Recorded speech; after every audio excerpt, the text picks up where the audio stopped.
Olá, boa tarde, fonos, como vocês estão? Começando mais uma live e o tema da live de hoje é um tema bem polêmico que gera muitas dúvidas, gera muitas divergências aí de opiniões e muita insegurança entre muitos fonos, que é o seguinte: o paciente quer um laudo de incapacidade devido a problema vocal. Esse é o tema da live de hoje. E se você já aconteceu alguma vez de ter algum caso de um paciente que te pediu um laudo desses, ou mesmo agora está acontecendo, ou nunca aconteceu e você ainda nem tinha pensado sobre o assunto, mas saiba que isso pode acontecer de um paciente pedir para você, fono, um laudo de que ele é incapacitado, né, profissionalmente em relação a algum problema de voz. E aí, o que você vai fazer? Então, você, fono, que gosta da área de voz, trabalha com a área de voz, né, está em risco, digamos assim, de que isso aconteça em algum momento, fica comigo nesse vídeo até o final. Quem tá aí ao vivo já comenta, pode fazer perguntas, pode interagir comigo, me contar também situações e a gente vai conversando sobre esse tema. Então, nessa live, eu vou falar sobre esse assunto e ao longo dessa live eu vou falar sobre algumas questões. Tô com a luz aqui, tá difícil de enxergar o meu papel aqui. Mas assim, o que a gente deve fazer quando um paciente pede esse laudo? Como que nós vamos fazer esse laudo? Como é que se faz, afinal de contas? Eu posso, não posso fazer? Como que eu faço esse tipo de laudo? E se acontecer de, já tem uma outra fono que já fez um laudo desses, mas o meu laudo seria diferente, o que eu faço? O que acontece? Já é o segundo. Enfim, como que a gente deve proceder? O que nós deveremos pensar? E quais são os elementos que a gente precisa considerar antes de fazer esse laudo que o paciente está nos pedindo? E como a gente vai fazer, eu vou falar nessa live de hoje. Então, meu nome é Mara Kelly Christman, eu sou fonoaudióloga, para quem não me conhece ainda, né? Eu sou fonoaudióloga clínica, trabalho com a área de voz, também atuo numa universidade, na Univale, no curso de fonoaudiologia, e também aqui no Trocas na Fono, através de alguns cursos. Então, atualmente, um dos cursos que a gente tem atualmente é o raciocínio blindado, e enfim, não estou aqui para falar do curso em si, mas falar sobre esse conteúdo aqui de hoje que a gente se propôs para falar. E por que, gente? Por que eu trouxe esse conteúdo? Deixa eu contar para vocês. Eu trouxe esse conteúdo porque ontem, aliás, desde a semana passada eu já estava falando com uma fono que veio me procurar pelo Telegram. Inclusive, nós temos lá o grupo do Trocas em Voz, lá no Telegram, onde as fonos que são da área de voz, que atuam na área de voz ou que gostam, mesmo estudantes de graduação, que gostam dessa área, podem entrar lá. Esse grupo é um grupo que não tem custo, né, para participação. Eu mando vários áudios lá com algumas sacadas, com algumas ideias, com alguns pontos interessantes que a gente precisa observar.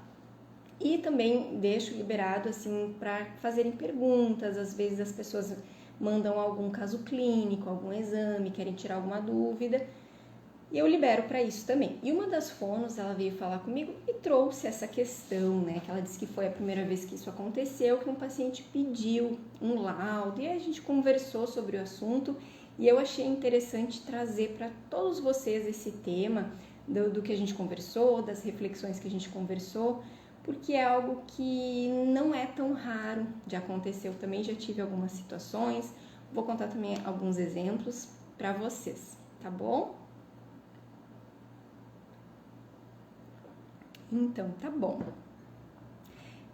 Lembrando, né, que esse vídeo aqui, ele é para fonos. Nesse vídeo eu converso com fonoaudiólogos e não com pacientes diretamente. Então, caso você caiu aqui e é algum paciente que está com problema de voz, está com dúvidas sobre a sua voz, não é esse o canal aqui. Pode até falar comigo no direct, nos comentários, deixar algum comentário que eu vou direcionar, mas aqui a conversa é com fonos, porque quem não é fono não vai, às vezes, nem entender muito bem a linguagem, vai ficar mais assim, boiando. Então, o papo aqui é com fonos, tá bom? Então, vamos lá. Começar a temática de hoje, então. Bom, pessoal, não sei se já aconteceu com algum de vocês, depois vocês comentem aqui nos comentários, por gentileza, se já aconteceu ou não, mas é possível que em algum momento da vida de vocês, da carreira, enfim, que aconteça de que algum paciente, dos tantos aí que vocês atendem de voz e atenderão, alguns aí vão chegar e vão ter a intenção de buscar esse atendimento em busca de um laudo, né, para declarar a incapacidade dele na função em que ele atua. Por exemplo, uma coisa que é bem comum é entre professores, né, porque a gente sabe que os professores são uma categoria que depende muito da voz realmente para exercer a sua função. E se o professor ele está disfônico, a gente sabe que é muito difícil, né, pessoal? Eu tenho mais de um paciente até que é professor, professora, e eu sou também, né? Sou professora, então já tive situações de refluxo, às vezes a gente está com gripe, enfim, e é muito difícil trabalhar com problemas de voz, tá? Então, o paciente, quando ele vem com essa busca que ele quer, né, já vem com essa intenção de buscar um laudo, um parecer, enfim, eles pedem laudo, né, para determinar a incapacidade dele para aquela função que ele exerce, nós não podemos julgá-lo, né, de forma nenhuma. A gente não vive o que ele vive, a gente não vive o dia a dia, a gente não sabe quais foram os aspectos que motivaram ele, né, às vezes, enfim, tem várias questões aí de vida dele, então nós não vamos julgá-lo, nós não vamos fazer nenhum julgamento de valores, obviamente, nós vamos fazer nada mais do que a nossa função, que é fazer a nossa avaliação e dar o nosso parecer sobre o assunto. E aí eu vou falar de alguns exemplos aqui e de algumas situações, de como que eu procedi, como que eu sugiro, para ilustrar um pouco para vocês, tá, pessoal? Mas pode acontecer que algum paciente em algum momento chegue pedindo isso, e aí para não ser novidade, você vai falar assim, eu já vi a Mara falando disso numa live, tá? Então aí já não vai ser novidade para você.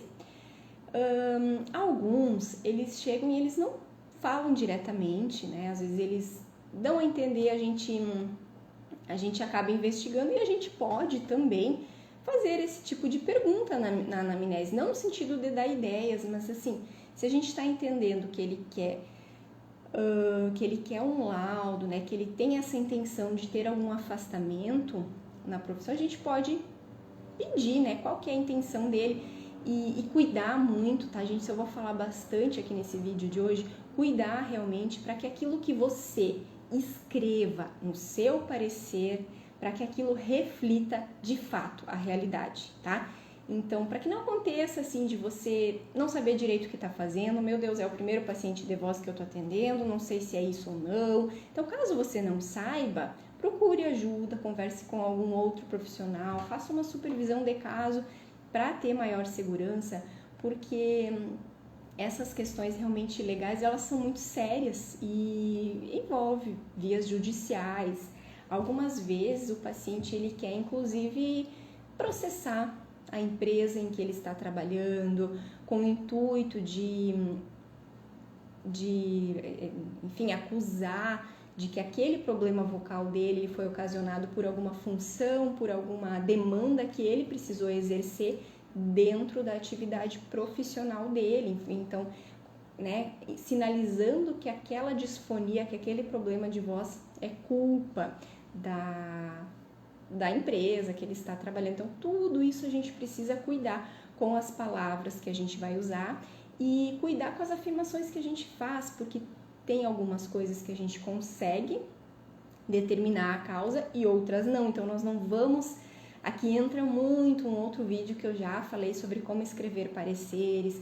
A gente usa muito a questão da linguagem científica. Nós não vamos escrever o nosso achômetro, o que a gente acha. Não, nós vamos escrever fatos, nós vamos escrever dados objetivos ou mesmo subjetivos, mas que têm fundamentação dentro da amostra que a gente coletou, né, com a nossa avaliação que nós fazemos, tá? Então, isso já desde já falo assim, para que a gente tome muito cuidado com o que nós vamos escrever. Outro ponto, laudo. Você, fono, vai escrever um laudo atestando a incapacidade do paciente, porque o paciente ele não sabe direito quem que vai fazer esse laudo, ele vai pedir. Então, ele foi no médico, às vezes ele pede para o médico, às vezes ele foi primeiro na fono, ele vai pedir, ou o médico negou, e vai, enfim, né? Ele não sabe, ele vai pedir quem possa fazer. Então, vamos tomar cuidado, porque atestado, tá? Atestado de incapacidade, quem dá é o médico. O que nós vamos fazer, o que nós podemos fazer é fazer um parecer. Nesses casos é bom que seja bem detalhado e enviar para o médico. E aí o médico dele, o otorrino, é que vai determinar, vai realmente atestar ou não, né, se ele apresenta incapacidade para aquela função ou não. Outra coisa que eu acho bem importante destacar aqui para vocês, de novo, né, voltando, nós precisamos ser muito fiéis ao nosso saber e à nossa avaliação e a toda a bagagem que a gente já tem de conhecimentos em voz, porque é isso que nós vamos usar para escrever qualquer laudo, não, né? Para escrever qualquer parecer. Nós não podemos cair na armadilha de, digamos assim, atender à pressão que muitas vezes o paciente faz, tá? Paciente, a gente tem de todos os tipos, né? Pessoal, tem pessoas que realmente estão sofrendo muito, né? Devido àquele problema e às vezes precisam mesmo de um laudo aí, de uma determinação ou de uma licença de saúde, né? É necessário. Mas existem outros que às vezes pode ser que apenas gostariam de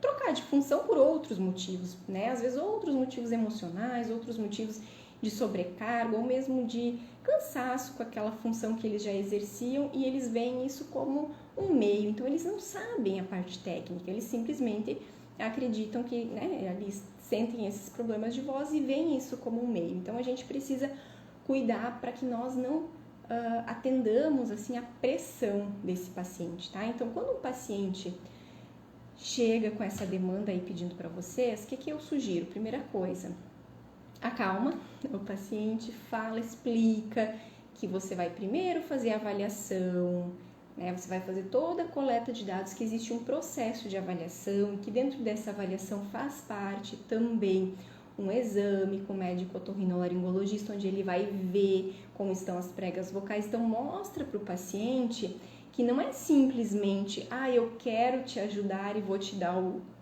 que você quer. Não, existe toda uma questão técnica e ética, inclusive, né, profissional, tá, pessoal? Isso aí todos nós sabemos, a gente vai realmente colocar no papel aquilo que é verdade, aquilo que está realmente acontecendo. Mas que nós vamos fazer depois desse parecer após todo esse processo de avaliação. E aí avalia realmente com bastante cuidado, tá? Com bastante cuidado, assim. Eu lembro já de alguns casos, assim, que eu soube, que já me contaram, que também eu já vivi. Em um determinado momento da minha vida aconteceu, assim, de uma paciente que era profissional de telemarketing, ela trabalhava numa empresa como profissional de telemarketing e assim, num primeiro momento ela não falou que ela gostaria desse laudo, assim. Ela veio procurar, né, a questão do tratamento para voz, só que o que o exame otorrino mostrava não era algo tão grave. Era uma fenda triangular médio-posterior, é uma fenda muito comum, para quem é fono sabe que é uma fenda por um desequilíbrio muscular, que é muito passível de tratamento, é muito passível. Mas a voz dela, ela não era tão prejudicada, né? Ela tinha um excesso de tensão que a gente via, que também tinha a ver, imagino, com a questão do estresse, da função de trabalho dela e outras questões ergonômicas, talvez, em relação à atuação dela. E aos poucos ela foi dando a entender isso e pediu realmente que ela gostaria de um laudo. E ela, só que daí eu falei para ela que a voz dela não estava, não havia por que dar um parecer de incapacidade se ela estava com voz, estava conversando muito E aí ela insistia e dizia que na sexta-feira ela ficava sem voz, mas ficava sem voz. Então aquele relato dela se continuava dizendo que ela estava sem voz, que ela ficava sem voz. Eu dizia, mas agora você não está sem voz, certo? E ela, agora eu não estou, mais sexta eu fico, sempre sexta no final do dia eu fico. E aí eu falei, então vamos fazer assim, então nós precisamos fazer uma avaliação nesse dia que você fica sem voz, porque hoje eu não estou percebendo isso. E aí ela nunca mais pediu, porque eu acho que o sem voz dela não era sem voz, como a gente entende, quando um paciente está afônico, isso aqui, né, não consegue falar. O sem voz dela, eu acho que era um cansaço grande, com certeza ela deveria ter, né. Enfim, que no final das contas, foi uma paciente que evoluiu muito bem, ela conseguiu um auxílio que ela também estava procurando, que eu acho que ela nem sabia que isso é uma coisa interessante. Às vezes os pacientes nem sabem que eles podem ser auxiliados, eles só conhecem o 8 ou 80, ou seja, eu tenho que trabalhar assim, com a voz ruim, gastando a minha voz, ou eu tenho que parar, ou eu tenho que mudar de função. No caso dela, ela gostaria de mudar de função dentro da empresa. E não, a gente pode ter um meio termo. A gente auxilia dando algumas orientações, até junto à empresa, se a gente tiver abertura com relação à ergonomia, com relação ao local. Então, ela conseguiu algumas mudanças, ela trabalhava num ambiente que eram muitos operadores de telemarketing, assim, lado a lado, muito barulho. Ela também, se não me engano, ela falou alguma coisa sobre um ar-condicionado que ficava bem voltado a ela. Então, ela conseguiu trocar de lugar. Dentro daquela sala houve uma reorganização. E ela conseguiu, assim, através do tratamento, ela conseguiu adaptar a sua voz, conseguiu não ter mais aquelas queixas que ela tinha inicialmente. Então, isso é uma coisa importante, que a gente precisa também passar isso para os pacientes, que existe tratamento. Muitos pacientes, às vezes, têm problemas como nódulos vocais, realmente, naquele processo agudo dos nódulos vocais, o paciente realmente perde a voz na sexta-feira, né? Tem todo um prejuízo, mas não necessariamente ele precisa ser recolocado, esqueci o termo correto, né? Quando a pessoa é concursada, até tem um termo para isso, né? Que eu esqueci agora, mas não necessariamente ela precisa ser trocada de função, tá? Às vezes ela precisa um período de licença para que ela consiga tratar a voz e depois ela volte, tá? E aí vem outro ponto, tá, pessoal? Que é assim, primeiro, a gente vai dar esse parecer quando? Logo depois da nossa avaliação, certo? Onde a gente vai escrever o que o paciente apresentou e quais são as perspectivas em relação à evolução daquele paciente. Ou seja, o que eu falo sempre, o nosso prognóstico fonoaudiológico. Ou seja, aquilo tem tratamento ou é um negócio irreversível? Vai ficar para sempre daquele jeito, que é o que o paciente acha. O paciente acha isso. Nossa, eu tenho problema de voz e é isso, eu vou ficar para sempre assim. Muitas vezes eles acham isso. Mas nós temos o conhecimento técnico e a gente vai colocar ali o nosso prognóstico. E aí, de novo, não sei, e agora como é que eu vou saber o prognóstico? Aí precisa estudar, né? Aí precisa conhecer realmente as patologias, qual que é a evolução, o que precisa cirurgia, o que não precisa. E tem né? Tem algumas patologias vocais que ainda tem o recurso de cirurgia. Nem sempre o paciente precisa de, como uma primeira instância, mudar de função ou abandonar a sua profissão de origem, tá? Mas então a gente tem que ter o nosso conhecimento técnico que nos guia nessa redação aí desse parecer. E aí tem um segundo ponto que é, ok, eu falei lá que essa questão tem tratamento, que a literatura mostra que os nódulos vocais tem tratamento, que segundo o laudo do exame laríngeo mostrou que esses nódulos são de tamanho pequeno, médio, que é possível de reabsorver caso o paciente realize fonoterapia, caso ele tenha aderência às orientações e aos cuidados e à fonoterapia de um modo geral. E aí a gente vai ver uma outra coisa em alguns casos, Outros pode acontecer igual essa paciente que eu citei para vocês. Ela aderiu ao tratamento, ela foi bem e ela conseguiu descobrir que é possível, ela mesma conseguiu descobrir que é possível ela trabalhar sem ter todas aquelas queixas vocais. Ela conseguiu aceitar e receber essa ajuda. Mas pode acontecer, e aí eu sugiro assim, que a gente tenha muito cuidado, do paciente ele meio que boicotar o tratamento. Tá? Ele pode boicotar esse tratamento. Ele pode ficar vindo nas sessões e não fazer os exercícios em casa, não seguir as orientações. E aí às vezes isso pode ser intencional ou não, às vezes é por falta de motivação dele realmente, ou às vezes pode ser algo intencional. E a gente precisa sentar e conversar, né? Ter uma conversa de adultos, de adulto para adulto, colocando todos os pontos, todos os pingos nos is, porque também se daqui a pouco aquele tratamento vai 4 meses, vai 5 meses, vai 6 meses e o paciente não muda, não tem evolução, aí a gente precisa também colocar na balança. Nós, enquanto fonos, a gente precisa colocar na balança o que está faltando nesse atendimento. E aí é um tema para uma outra live, acho que em algum momento eu até já falei sobre isso, que é quando o paciente fica estagnado, o que pode estar acontecendo? A gente pode procurar coisas que talvez a gente tenha deixado passar enquanto profissional, ou mesmo analisar a postura desse paciente. Será que ele está se boicotando meio que propositalmente ou até inconscientemente, mas assim, será que existe alguma chance dele estar boicotando esse tratamento? De não estar seguindo, por exemplo, as orientações, de não estar seguindo as coisas que você como fono sugere para que ele não tenha melhora? A gente tem que pensar sobre isso, tá?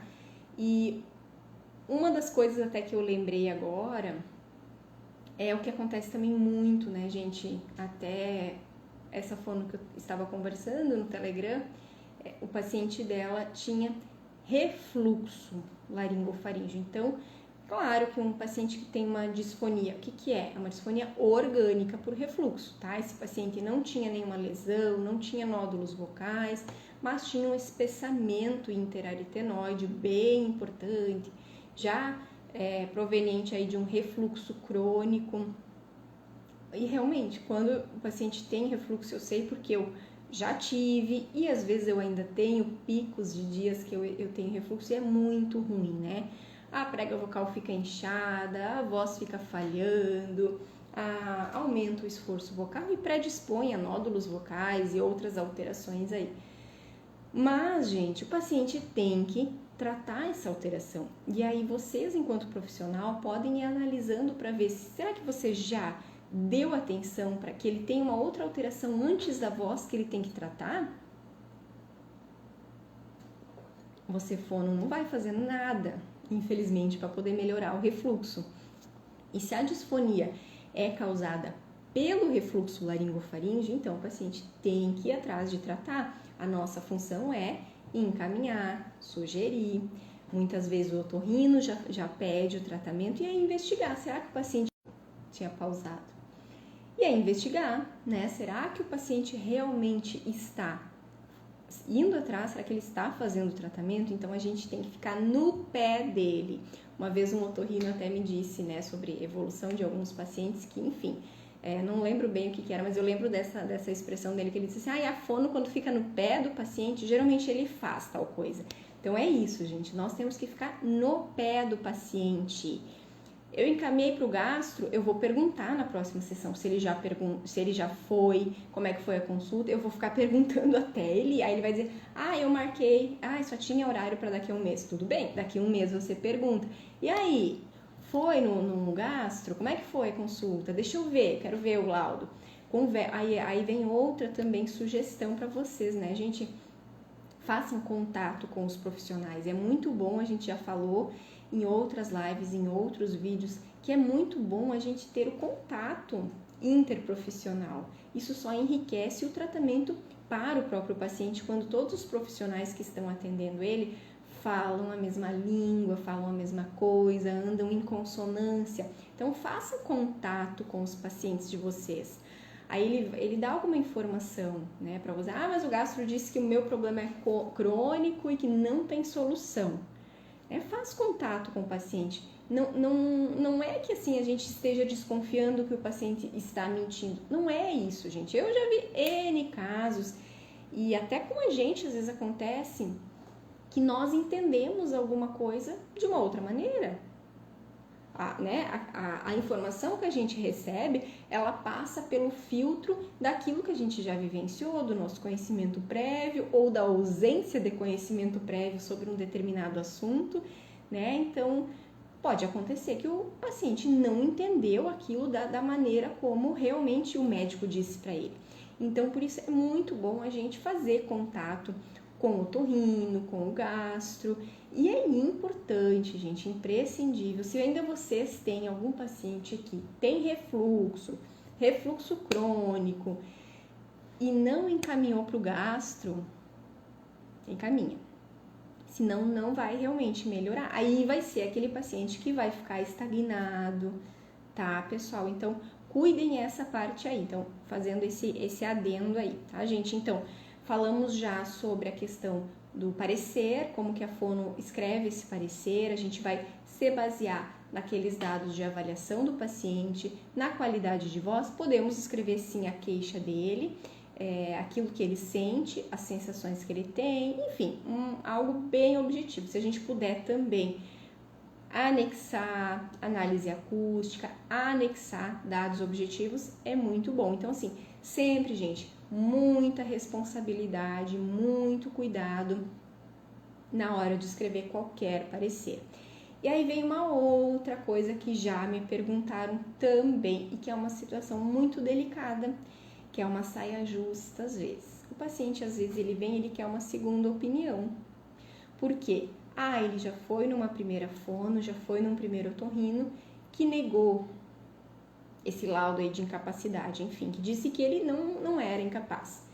Muito cuidado, o que você vai escrever. Ó, agora apagou a minha luz aqui, deixa eu ver. Apagou aqui minha luz, deixa eu continuar assim mesmo. Então, você pode ser, de repente, essa segunda opinião. E muito cuidado também, gente, quando o primeiro fono já atestou, já deu esse laudo aí, falando que o paciente é incapaz. Cuidado, gente. Isso que eu digo que é uma saia justa. Como que você reagiria se o paciente já vem com laudo e às vezes a questão vai para judicial, enfim, e é solicitado uma segunda avaliação, um segundo parecer, e você, por sorte, é esse segundo fono aí que vai ter que fazer essa segunda avaliação, tá? O que você faria? Se o primeiro fono falou tal coisa, eu vou junto com ele, vou assinar embaixo. É isso? Não, gente. Sabe o que eu faria? De verdade. Eu nem olharia a avaliação do primeiro fono, nem olharia para não poluir, né, a minha opinião, ou não influenciar, vou usar o termo influenciar melhor, para não influenciar na minha opinião. Faria toda a avaliação e aí sim eu escreveria o meu parecer sem influência nenhuma, que eu acho que é até muito mais fidedigno. E aí, de novo, né, gente, se a fono anterior disse que esse paciente realmente é incapaz, que aquela alteração é irreversível mesmo, e você disse que não é irreversível, com certeza dá uma insegurança, né? Eu vejo, assim, em muitas conversas com várias amigas, com alunas, com ex-alunas, essa insegurança no sentido, assim, de que eu não sei porquê, mas as pessoas sempre acham que elas estão erradas. Não, se alguém falou tal coisa, então essa pessoa sabe mais, tá? Cuidado, gente, cuidado, às vezes essa pessoa não sabe mais. A gente tem que cuidar quais são as referências que a gente acredita, que a gente confia. Então, um fono que você nunca ouviu falar na vida e atestou, disse ali que esse problema é irreversível, você não é obrigada a acreditar cegamente. Você vai dar a sua posição e a sua avaliação com base nos dados que você avaliou. E outra coisa também, de novo, tem essa questão aí do filtro do paciente, né? Às vezes essa outra fono avaliou num outro momento, considerando outras coisas que às vezes a gente nem sabe. que a gente nem sabe exatamente todo, então nem julgo nada e nem falo nada em relação a outra avaliação prévia, mas quando você vai fazer a sua, você tem que ter toda essa responsabilidade, todo esse cuidado para realmente colocar aquilo que é, de fato, realidade, aquilo que é verdade, tá bom? Então, eu acho que essa é a situação mais, assim, questão mais saia justa, né? E outra coisa, você pode também fazer um parecer durante o tratamento, tá? Assim, ó, eu falei desse parecer após a avaliação, você pode fazer um parecer durante também o processo de tratamento para o otorrino, né? O paciente então está estagnado, ele não está evoluindo. Por quê? Porque ele não seguiu as orientações, ele não deu sequência ao tratamento que foi solicitado. Então, você pode fazer esse parecer também, colocando, inclusive, né, qual que é a postura do paciente junto ao tratamento, né? Isso é bem viável. E aí, claro, né, pessoal, tem algumas patologias que, às vezes, são necessários, sim, a gente não digo atestar, mas a gente concordar, né, que esse paciente é incapacitado. Já atendemos uma vez também na faculdade uma paciente que ela havia feito uma cirurgia de glossectomia total, tá? Que ela teve câncer na língua e ela retirou a língua. E a profissão dela, e ela era muito jovem, e a profissão dela era vendedora. Ela era vendedora. E aí ela teve que ficar de licença, porque ela não tinha como, né? Inclusive, bem interessante foi assim, o tratamento dela, porque ela queria muito voltar a trabalhar. Era uma pessoa que gostava, ela dizia que ela era a melhor vendedora, né, da empresa onde ela trabalhava, que ela sempre era uma excelente vendedora, conseguia bons números assim, e ela gostaria muito de voltar, né? Então, mas era uma paciente que, num primeiro momento, ela não tinha como, tá?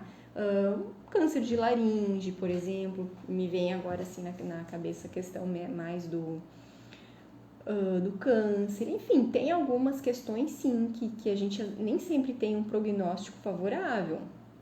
Me lembro agora também de doenças neurológicas, eventualmente, tá? Aí sim, mas cuidado com esse tipo de parecer quando é uma patologia que é reversível. Então a gente tem que ter muita essa segurança. Como é que será que essa patologia evolui? Qual é a indicação do tratamento correto para ela, para essa patologia, para que ela tenha um curso positivo, para que ela melhore, para que ela evolua, tá, pessoal? Eu já vi uma fono também me comentou uma vez, e eu também já conheci uma pessoa que me falou assim, ó, tu é fono, nossa, que legal que tu é fono.